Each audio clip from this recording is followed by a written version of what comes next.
This video is dedicated to Scarlett.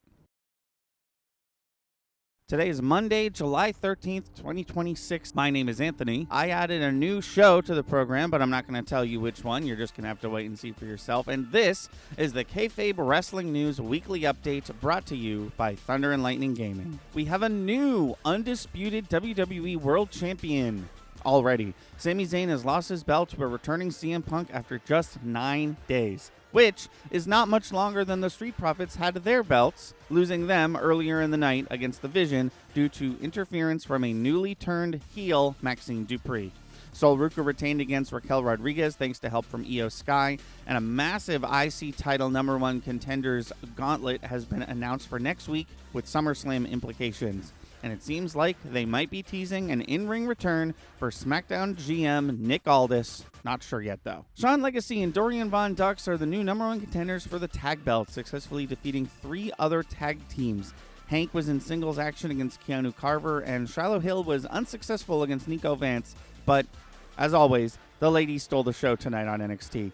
Layla, Thea, Lizzie, and Izzy Dame put on an instant classic. Layla becomes the new #1 contender for Zarya's belt. Kendall Gray successfully defended her title against Natty in a very technical match, probably Natty's best match in a while. Nikita Lyons' victory celebration was cut short when it was interrupted by Ren Sinclair, Skylar Ray, Layla Diggs, and Lainey Luck.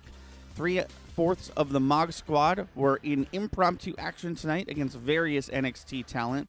Ulka Sasaki made his WWE debut, and Adriana Rizzo is now the Evolve backstage interviewer. Also, I really enjoyed the face-to-face between Harlan Lewis and Aaron Rourke. You can tell they have a mutual respect for each other.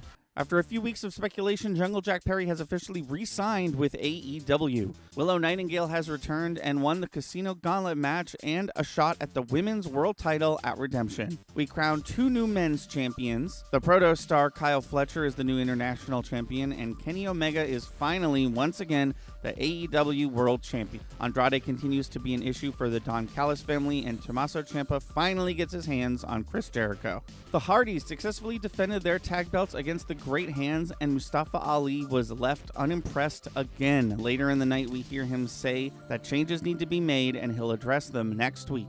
Zaya Darkseid also successfully defended her belt in a no DQ match against Lei Ying Lee. Please, TNA, something new for both of these ladies, I'm begging you. And speaking of ladies, Indy Hartwell and Jody Threat advanced in the Knockouts TV tournament. Well, it looks like CM Punk and Cody Rhodes are facing each other in the main event at SummerSlam. Now, I'm going to go a bit harder than I usually do for a second because there was no Danhausen this week, so I have some time to kill. Yes, obviously CM Punk versus Cody Rhodes is a big deal. I don't know if it was the best decision to have CM Punk start the broadcast by saying he wanted to be a fighting champion, only to have him immediately give Cody Rhodes a title shot in 3 weeks. So, I guess the belt won't be defended until SummerSlam. Also, as a lot of other people have pointed out, Cody Rhodes versus CM Punk did not have to be for the belt. Like, there's no rules. It could have been a grudge match with no belt involved and still main evented SummerSlam. Barely any women on this episode, which is a bad thing, just to be clear.